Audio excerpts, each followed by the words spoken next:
12장 15절에 있는 말씀을 우리 함께 합독하겠습니다. 15절입니다. 읽어볼까요? 즐거워하는 자들과 함께 즐거워하고 우는 자들과 함께 울라. 아멘. 아멘. 우리 옆 사람 보고 한번 인사하겠습니다. 하나님의 은혜가 당신에게 임하기 원합니다. 하나님의 은혜가 당신에게 임하기를 원합니다. 한 번 더 하나님이 당신에게 복 주시기를 원합니다. 하나님이 당신에게 복 주시기를 원합니다. 아멘. 오늘은 하나님 말씀을 전할 때 좀 무거운 말씀으로 소식으로 전하려고 합니다. 어제 우리 정인수 안수 집사님께서 돌아가셨습니다. 새벽에 돌아가셔서 연락을 받고 참 마음이 여러 가지 마음이 들었습니다. 참 그러면서 인생이라는 게 알 수가 없구나. 솔직히 말해서 우리 시작도 알 수 없고 그 끝도 알 수 없어 보이는 길이 인생길입니다. 그래서 시편 90편 10절에 이 길이 수고와 슬픔뿐이라고 말할 정도였습니다. 근데 하나님은 우리를 지으시고 창조하신 분이기 때문에 우리가 알지 못하는 것을 알고 계시고 알 수 없는 것도 다 아신 줄로 믿습니다. 그래서 우리가 해야 될 것은 욥기 23장 10절에 있는 말씀처럼 내가 가는 길을 그가 아시나니 그가 나를 단련하신 후에는 내가 순금같이 되어 나오리라. 아멘. 우리에게 일어나는 일들 다 알 수 없습니다. 그러나 다 알고 계신 하나님께 우리 인생을 맡기고 살아가는 하나님의 사람들 되시길 주의 이름으로 축복합니다. 이따가도 우리 안수 집사님 얘기할 텐데 오늘은 우는 자들과 함께 울라라는 말씀을 전하고 싶습니다. 비단 우리 안수 집사님 유가족들에게 해당되는 말씀은 아니고 이 시대, 이 코로나 시대에 참 우리 주변에 울고 있는 사람들이 많습니다. 적지 않습니다. 하나님께서는 우리에게 이런 우는 자들과 함께하라고 일러주고 계시는데요, 바울이 2차 전도 여행 때 세웠던 교회가 있습니다. 데살로니가 교회입니다. 복음을 전했는데요, 사실 이 데살로니가에서는 3주밖에 전도하지 못했습니다. 복음을 전하지 못하다 보니까 아주 핵심적인 기독교 진리만을 전한 채 예수님 믿는 사람들을 남겨두고 떠나야만 했습니다. 유대인들의 그런 방해와 박해로 인해서 떠날 수밖에 없는 상황이었어요. 근데 몸은 떠났으나 마음은 그곳에 있어서 믿음의 아들이었던 디모데에게 야, 데살로니가에 한번 가봐라. 그 성도들이 어떻게 하고 있는지 한번 네가 좀 살펴봐라 하고 디모데를 보냅니다. 디모데가 갔다 와서는 어떤 소식을 전하냐면 이 데살로니가 교회가 3주밖에 안 되는 그 짧은 신앙의 시간이었지만 믿음 위에서 굳게 서 있더라는 겁니다. 그리고 다른 지역, 다른 교회에 본이 되어 가고 있더라는 것입니다. 그래서 데살로니가전서 1장 6절로 7절에 보니까 너희는 많은 환난 가운데서 성령의 기쁨으로 말씀을 받아 우리와 주를 본받는 자가 되었으니 그러므로 너희가 마게도냐와 아가야에 있는 모든 믿는 자의 본이 되었느니라. 아멘. 야, 놀랍습니다. 그 짧은 시간밖에 안 됐지만 이렇게 믿는 자의 본이 되어지는 교회가 데살로니가 교회였습니다. 이 교회의 특징이 있었습니다. 이 교회는 믿음의 역사가 있었습니다. 사랑의 수고가 있었습니다. 소망의 인내가 있었습니다. 이 세 가지가 중요한데요, 이 믿음의 역사하지 않는 믿음은 죽은 믿음입니다. 내가 믿음이 있다라고 하는데 그 믿음에 아무런 역사가 일어나지 않아요? 죽은 믿음이죠. 그런데 이 데살로니가 교회는 믿음의 역사가 있었어요. 살아있는 믿음이죠. 그 다음에 사랑에 수고가 있었습니다. 수고가 없는 사랑은요, 거짓 사랑입니다. 누군가를 사랑한다 할지라도 그 사랑에는 반드시 수고와 섬김과 희생이 들어가야 되는 것입니다. 수고 없는 사랑은요, 거짓 사랑입니다. 소망에는 인내가 필요합니다.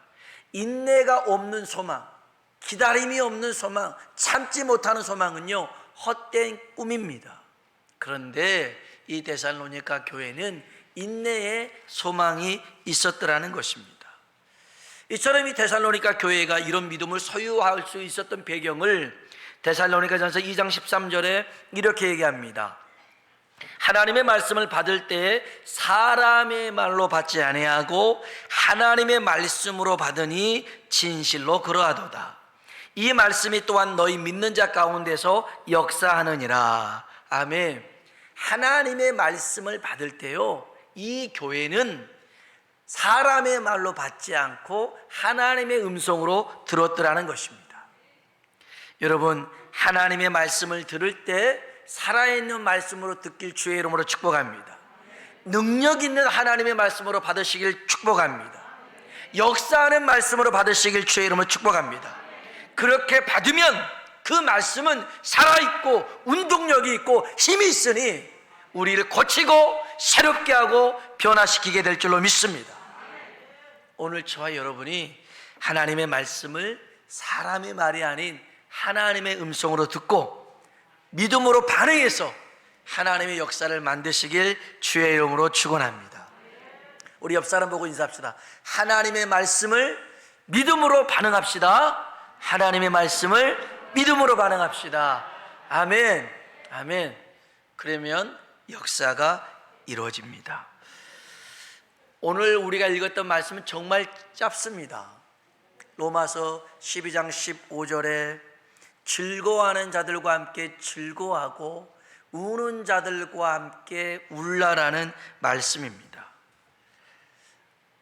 오늘 우는 자들과 함께 울라라는 말씀을 같이 나누고자 하는데, 시편 34편 18절에 보면 하나님이 가까이 하는 사람이 있습니다.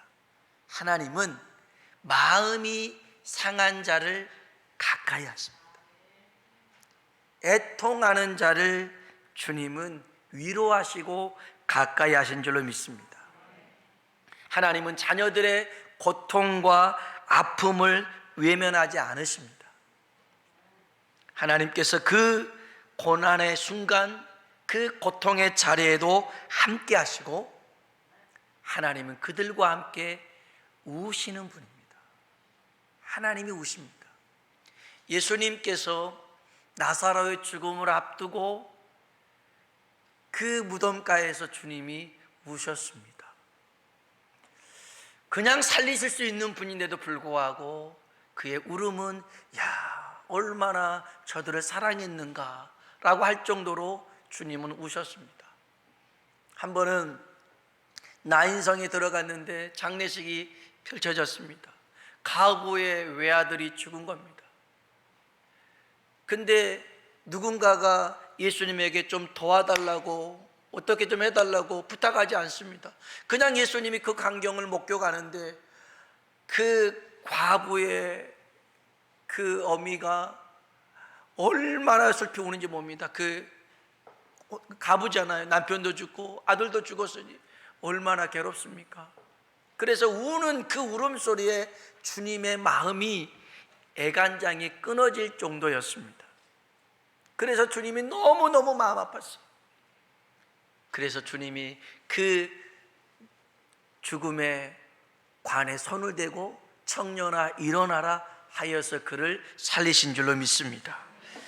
주님은 그 성도들의 또 자녀들의 아픔을 함께 하시고 공유하십니다. 그러기에 하나님이 오늘 우리들에게도 우는 자와 함께 울라고 말씀하고 계십니다. 왜 그러냐? 우리는 예수 그리스도 안에서 한 몸이고 한 지체인 줄로 믿습니다. 고린도전서 12장 26절에 보니까 만일 한 지체가 고통을 받으면 모든 지체가 함께 고통을 받고, 한 지체가 영광을 얻으면 모든 지체가 함께 즐거워하느니라. 아멘. 아멘. 우리는 27절에 너희는 그리스도의 몸이요 지체의 각 부분이라는 것입니다. 우리는 예수 그리스도 안에서 여러 지체들인 줄로 믿습니다. 신체입니다. 신체예요. 여러분 생각해 보십시오. 손가락 하나를 다쳤습니다. 발 하나를 다쳤습니다. 눈 한쪽이 다쳤습니다. 얼마나 불편합니까? 그러면 다친 손가락만 불편합니까? 그렇지 않습니다. 온 몸이 다 이 손가락에, 이 발가락에 다 집중하고 있습니다. 그래서 그 고통을 함께 나눕니다. 함께 나눠요. 오늘 우리들에게 주님이 말씀하시기를 우리는 그리스도 예수 안에서 한 지체고 신체라는 것입니다. 그러니 고통 속에 있는 형제가 있다면, 아픔 속에 있는 형제가 있다면 함께 울어주라는 것입니다. 함께 울어주라. 그냥 그 자리에 함께 있어주라는 거죠. 어설픈 위로의 말보다 그냥 보듬어 안고 울어주는 게 훨씬 낫습니다. 욥기서 1장 2장을 보면 욥이 인간으로서 감당할 수 없는 고난과 시련을 당합니다. 이 소식을 듣고 친구들이 찾아옵니다. 엘리바스라는 친구, 빌닷이라는 친구, 소발이라는 친구가 옵니다. 그래서 이제 같이 만나서 오는데 가까이 와서 보니까 욥의 모습이 기가 막힙니다. 그냥 거지도 그런 거지도 없을 뿐만 아니라 이 온몸에 그냥 고름이 가득하고 너무 간지러워서 기압장으로 몸을 긁고 있고 벌레가 우글우글하고 자기들이 알고 있었던 욥이 아닙니다. 세상에 사람이 이럴 수가 있을까? 이 모습을 보고 경악을 합니다. 그래서 소리를 지르고 이 세 친구가 웁니다. 그리고 자신들의 겉옷을 찢습니다. 죄를 뒤집어 씁니다. 그 슬픔을 같이 합니다. 밤낮 7일을 욥의 곁에서 앉아서 가만히 있습니다. 이런 친구들 어디 있겠습니까? 그렇잖아요. 귀하죠. 욥의 마음을 다 이해할 수는 없었겠지만 굉장히 힘이 되었을 겁니다. 그런데 그 뒤로 이 친구들이 욥에게 해준 말, 위로한답시고, 그리고 네가 회복하는 방법이 이런 거야, 이런 말들이 오히려 욥에게 더 큰 고통이 됐어요. 상처난 곳에 마치 소금을 뿌렸던 것과 같아요. 그래서 이 대만 사람 엘리바스가 뭐라고 하냐면요, 욥기 4장 8절에 보면 이런 말을 합니다. 제가 한번 읽어보겠습니다. 욥기 4장 8절에 내가 보건대 악을 밭갈고 독을 뿌리는 자는 그대로 거두나니 라고 얘기합니다. 야, 내가 보니까 너한테 이런 시험 당하는 것은 네가 잘못 살아서 그래. 그렇다고. 네가 뭔가 잘못 뿌렸기 때문에 이렇게 거두는 거야. 그렇게 얘기합니다. 그러면서요 5장 8절에는 뭐라고 그러냐면 나라면 하나님을 찾겠고 내 일을 하나님께 의탁하리라. 네가 잘못 살아서 그런 거라니까. 나 같으면 이때 이렇게 하나님 앞에 할 거야. 이런 말. 또 빌닷이라는 친구는요 욥기 8장 4절에 이렇게 욥에게 합니다. 내 자녀들이 주께 죄를 지었으므로. 이런 말이 위로가 되겠습니까? 너 지금 왜 이 고난 당한 줄 알아? 너 죄 져서 그래.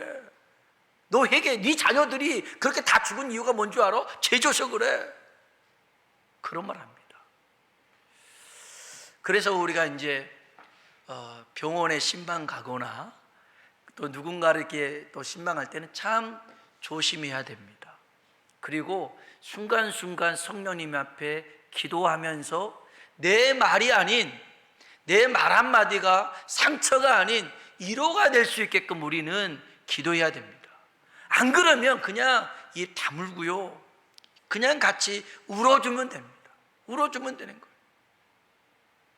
이 친구들이 또 뭐라고 한 줄 아세요? 욥기 15장 10절에 우리 중에는 머리가 흰 사람도 있고 연로한 사람도 있고 내 아버지보다 나이가 많은 사람도 있느니라. 욥의 친구들 중에는 욥의 아버지보다 나이가 많은 분도 있었어요. 근데 친구를 같이 지냈었어요. 무슨 말이에요? 인생 살아보니까 야, 그건 그렇게 해서는 안 돼 라는 거였습니다. 여러분, 왜 이 친구들은 욥의 문제를 자기들이 해결하려고 했을까요? 내 생각에는, 내 경험으로는 사실 지금 울고 있는 사람에게, 고통을 당하는 사람에게 이런 말은 위로가 아니에요. 오히려 더 큰 상처가 될 수가 있어요. 지금 이게 중요한 게 아니라 그 마음, 그 고통을 나누는 게 중요하지 않겠어요? 그래서 하나님이요, 나중에 보면 이 욥의 친구들을 진노하고 책망하시는 장면이 나와요. 우리 한번 성경 봐볼까요? 욥기 42장을 보세요. 욥기 42장입니다. 욥기 42장 7절부터 볼까요? 욥기 42장 7절. 욥기 42장 7절 한번 읽어보겠습니다. 여호와께서 욥에게 이 말씀을 하신 후에 여호와께서 대만 사람 엘리바스에게 이르시되 내가 너와 내 두 친구에게 노하나니 이는 너희가 나를 가리켜 말한 것이 내 종 욥의 말같이 옳지 못함이니라. 아멘. 한다고 자기들의 생각에, 자기들의 경험해 보니 이런 말들로 욥에게 했던 말, 욥에게 얼마나 상처가 됐는지 몰라요. 그 욥도 그래서 제발 좀 나를 좀 가만히 놔둬라. 왜 나를 더 아프게 하냐? 그래도 그들은 계속 얘기를 했어요. 왜 이렇게 참견하는지 몰라요. 저희 며칠 전에 어머니랑 같이 이제 잘 계시는 분이 있는데, 또 아무튼 이렇게 누님하고 어머니랑 같이 친분이 있었던 젊은 애기 엄마가 이렇게 간암으로 이렇게 죽었어요. 근데 그것을 두고 옆에 있던 분이 얼마나 감나라 배나라, 뭐 이때 뭐 보상금 뭐 어쩌고 저쩌고, 아니 본인이 일도 상관없는데 왜 그렇게 방송국이고 아나운서고 막 소문이라는 소문을 거기서 다 내고 온 천지에 모르는 일들도 없고 없는 말도 지어내고. 그래서 어머님이 또 누님이 많이 그걸로 불편함을 느꼈다 하더라고요. 그래서 신경 쓰지 마세요. 신경 쓰지 말고 그냥 있는 그대로 가면 돼요. 괜히 이런 것 저런 거 신경 쓸 필요 없습니다 얘기했어요. 근데 우리는 그래요. 잠언서에 있는 말씀처럼 남의 말은요 별미와 같아요. 그래서 이 뱃속에 쑥 들어간대요. 얼마나 남의 말 하고 싶은지 입이 근질근질 하지 말아야 해도 근질 하는지 얼마나. 이건 꼭 너만 알고 있어라는 말은 네가 꼭 말해줘라는 것처럼 막 말을 퍼뜨리는 거예요. 아니요, 그러지 마세요. 그러지 마세요. 이 욥의 이 친구들 하나님이 노하셨어요. 노하셔서 그 다음에 뭐라고 그러냐면 8절 한번 볼까요? 8절 읽어봅시다. 그런즉 너희는 숫소 7과 순양 7을 가지고 내 종 욥에게 가서 너희를 위하여 번제를 드리라. 내 종 욥이 너희를 위하여 기도할 것인즉 내가 그를 기쁘게 받으리니 너희가 우매한 만큼 너희에게 갚지 아니하리라. 이는 너희가 나를 가리켜 말한 것이 내 종 욥의 말같이 옳지 못함이라. 아멘. 오히려 한다고 한 말이 우매한 말이었고 미련한 말이었고 상처 주는 말이었어요. 그래서요, 그들의 잘못을 이제 욥에게도 용서를 구하고 하나님께도 용서를 구합니다. 9절 한번 읽어볼까요? 이에 대만 사람 엘리바스와 수아 사람 빌닷과 나아마 사람 소발이 가서 여호와께서 자기들에게 명령하신 대로 행하니라. 여호와께서 욥을 기쁘게 받으셨더라. 아멘. 그래서 이 욥도요, 그 10절에 보면 욥이 그의 친구들을 위하여 기도할 때에 여호와께서 욥의 공경을 돌이키셨어요. 욥도 그 친구들에게 계속 품고 있었던 게 아니라 그래, 좋은 말로 했겠지. 하지만 상처가 됐었어요. 하지만 또 하나님이 말씀하시니 용서하고 품어줬더라는 것입니다. 그렇기 때문에 여러분, 우리가요, 정말 우리는 말도 있잖아요. 말 한마디가 청량빛을 갚는다고요. 어떻게 말하느냐가 굉장히 중요한데, 조태성 목사님이라는 분이 계십니다. 이분이 성령님과 굉장히 민감한 관계 속에서 늘 그런 관계를 유지하려고 애를 쓰신 목사님입니다. 제가 시골에 있을 때도 옆에 교회 목사님 교회에서 거의 한 달에 한 번 내지 두 달에 한 번 정도 그런 모임을 가지셨던 분인데, 이분이 간증했던 것 중에 이런 게 있어요. 이 목사님이 여의도 순복음교회 그 녹음 테이프실에서 사역할 때였어요. 그때 교회 사무실로 매일 들르는 택배 기사분이 계셨대요. 그 사모님과 아이들이 작은 교회를 출석하지만 아주 좋은 인품과 성실함을 가지고 열심히 이렇게 생활하신 분이라 굉장히 좋아했대요. 그런데 2008년 가을에 그 택배기사분의 11살 먹은 아들이 교통사고로 그만 하늘나라로 가게 됐대요. 그래서 아이 장례식 때문에 다른 분이 이제 택배를 가지고 와서 이 얘기를 해줘서 알았는데, 사고가 그렇게 난 거예요. 아이가 학교에 등교하려고 등교길이었어요. 신호등이 이제 초록불로 바뀌었거든요. 그래서 이제 아이는 신호등을 보고 건너는데 덤프트럭이 그 신호를 무시한 채 또 사각지대에서 아이를 못 봤나 봐요. 그냥 가버린 거예요. 더 비참한 것은 이 속력을 안 줄이고 가다 보니 이 아이의 그런 시신이 굉장히 많이 훼손됐어요. 참 가슴 아픈 일이죠. 그래서 이 목사님이 그 소식을 들으면서 이 마음이 너무 괴롭고 아프고 힘들어서 견딜 수가 없었더라는 거예요. 아이 장례식을 치르는 동안 이 목사님에게 마치 그들의 부모가 하나님 앞에 울부짖는 소리가 불부짖는 것처럼 하는 그 소리가 들리는 듯 했대요. 그러면서 이 목사님이 하나님께, 성령님께 물어본 거예요. 아버지 하나님, 저는 저분들의 울부짖는 통곡 소리가 들리는 것 같습니다. 저분들의 믿음이 아직 좋지 않은데, 아니 믿음이 좋다고 하더라도 이런 일을 쉽게 받아들일 사람이 없는데 저분들이 어떻게 위로를 받을 수 있겠습니까?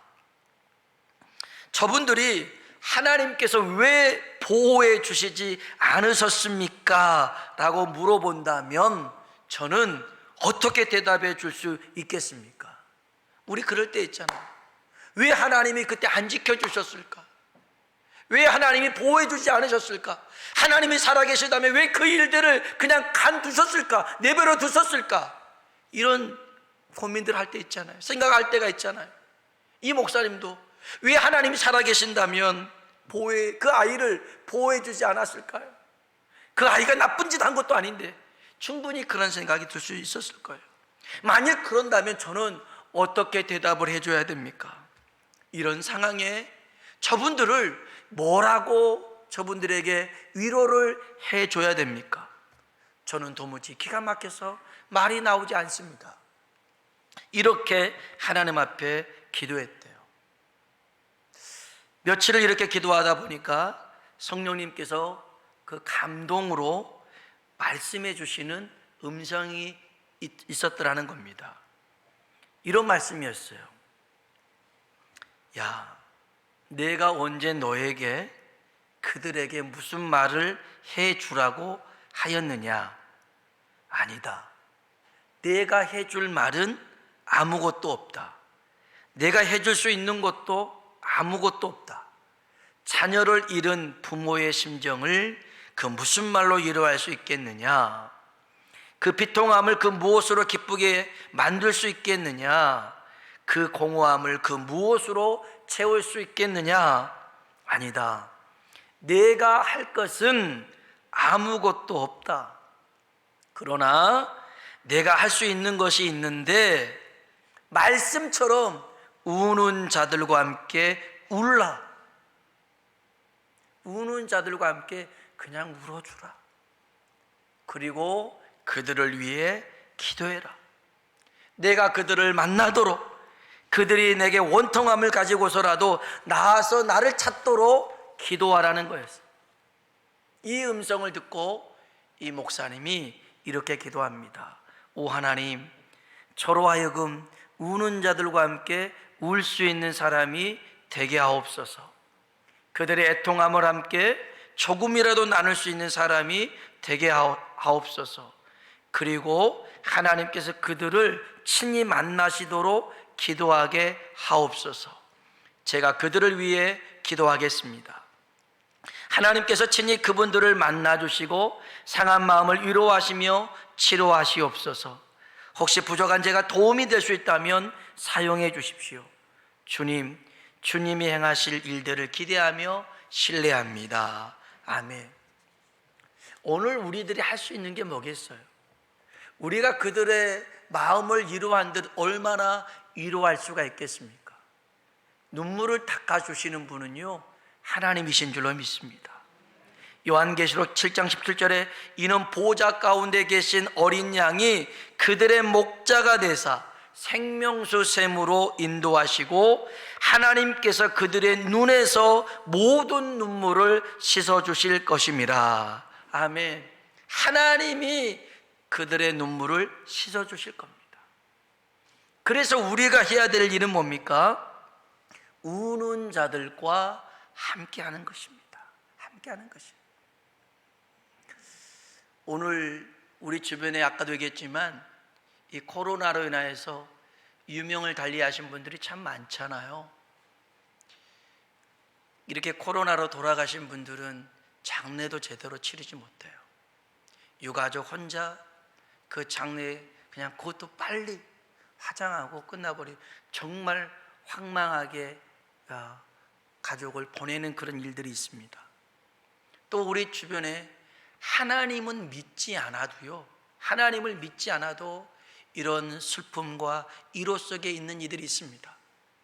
우리가요, 그들과 함께 울어주면 됩니다. 울어줘야 되는 거예요.